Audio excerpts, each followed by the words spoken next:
job opening to start recruiting. So I would start building relationships with people that I potentially wanted to hire way before I could possibly hire them. We're asking our good hourly employees to bring people that they know in, and we provide a referral bonus for that. And the theory is, birds of a feather flock together. So we're. I hired a guy that cold called me one time because I just thought he was amazing, right? So it can come from any direction, but I think mostly if I'm going to look, my first stop is an email out to the people that I know are related to that job description that I like and trust, and that's the first step. Well, for me, I always hired salespeople. We sold financial services, so for me, having a really good personality was key. So they could be brilliant and MBAs and all, but if I didn't like them, that was sort of a key determinant for me, is they had to be incredibly likable. Go through the step of creating a job description. What exactly do you want that person to do? And then when you've listed out, say, the 15 or 20 things, then I think you overlay that with, okay, these are the things I want them to do, but what are the 3 to 5 things they must have? What qualities?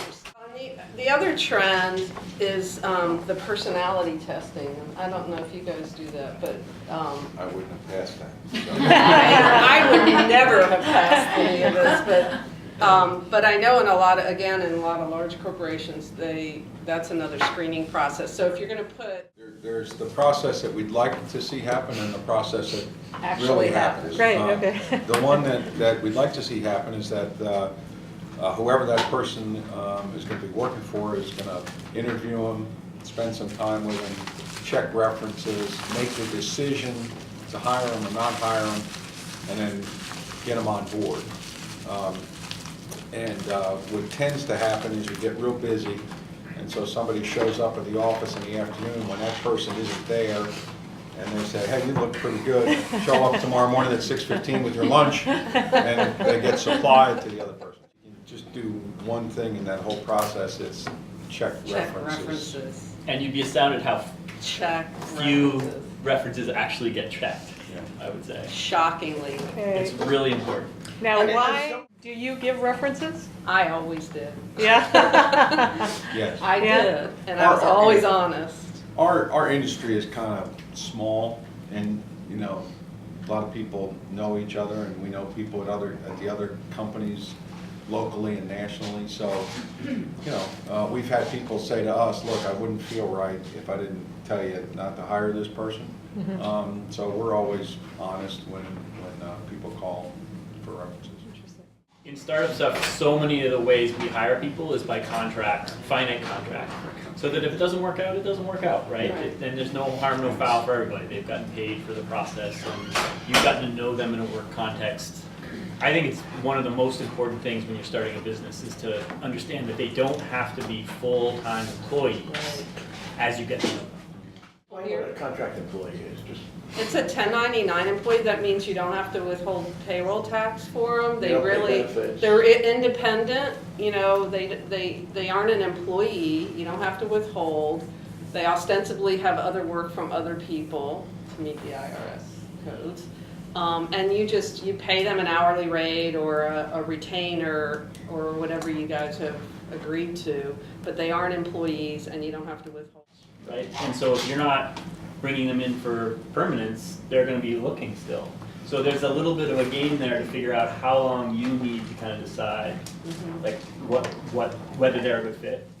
We would do an offer letter, which lays out exactly what the job is and the hours of work and the pay and the benefits are outlined at a high level. Like, you will get a 401k, you will have an option for benefits, and this is what you're going to get paid, and you're going to be an exempt or a non-exempt employee, and that just means you're either hourly or you're salaried.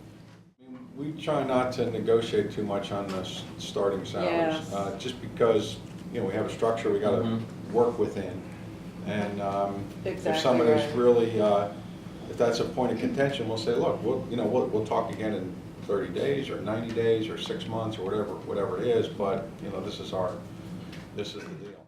The only thing I would say is on the startup side is that we're usually cash poor and equity heavy, and so typically the negotiation is much more about, if it's somebody that's really good, it's about options and being part of the ownership of the company. And this is a really delicate thing because you're then stuck with them for the life of the company. And so what's interesting is there's a new trend, the costs associated with managing the options and the equity in a company. So I'm talented, somebody wants to hire me, I want 3% of the company, right, or something like that. Or even a certain number of shares. And typically as a company, I set up a plan about how incoming employees get a piece of that company. But that's a really expensive program to set up. And so the new trend really is less about equity share and more about profit share. And if anybody's thinking about bringing on people with an equity plan, I would encourage you to think seriously about a profit sharing rather than an equity share. Because equity share will cost you 70 grand a year just in management. And that's what you want, right? All it is at the end is an incentive to keep them around as long as possible and feel like. Screw the hiring, let's do the hiring. I'll be your heavy. I'll fire people. I don't care. I like that. What are grounds for immediate termination? Stealing, porn. Smoking weed You in the laugh. trailer. It happens every Yeah, day. Smoking pot in the trailer. We had a couple of guys last week doing that. Oh, wow. Violation of a safety rule, or just the violation of something that has been a regular occurrence, and it's just, we're at that point in the progressive process where we've told you enough times you can't talk on the telephone while you're driving, and we just have a video clip of you doing it for the umpteenth time. See you later. It's a good idea to have an ethics policy that you write up that say, here's the 10 things that'll get you fired immediately, and it's distributed as soon as somebody's hired. It's in their handbook, it's in their onboarding package. It's like there's no one that shouldn't know what the ethics of the company are and what their conflict will cause this dismissal. You don't have to document stealing as long as you're evidenced, and you don't have to document things like porn because they caught you, so it's already evidenced.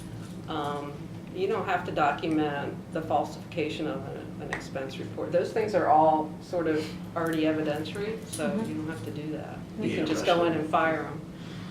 But startups are classically terrible at this stuff too. Yeah. And so, this policy of ethics does not have to be 17 pages. It No, can be it's one page. 3 paragraphs. Even right? at Bank of America, it was one page. So just, some of these things are so much easier to do when nothing's wrong, and this is one of them, right? Just like thinking about what those policies are that you want in place, and just having them somewhere in a document.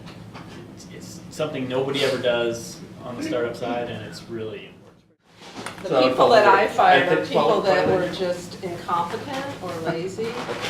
And, it's really important, that's where you really have to document it. I always used a counseling form that said, you gotta do these 5 things, you gotta do them by then, and if you don't, you're fired. And you just have to be, really detailed about exactly what your expectations are. And you have to give them a pretty short timeline, like I would never give them more than 90 days. At the end of this process, you don't want them walking away really pissed off at the company. If you can manage it, and a lot of times it comes as a surprise to people, and we'll have somebody else call in after the fact and say, look, no, that wasn't the conversation you expected. I want to make sure you understand our reasoning. It's nothing personal. This, that. Yeah, de-escalating at a firing is a pretty important part of the firing process. The existing employee, you want them to sign a non-compete, you actually have to give them something of value in exchange for that. So it costs the organization a lot of money, and 6 months is nothing. If you're going to have a non-compete, put some teeth in it.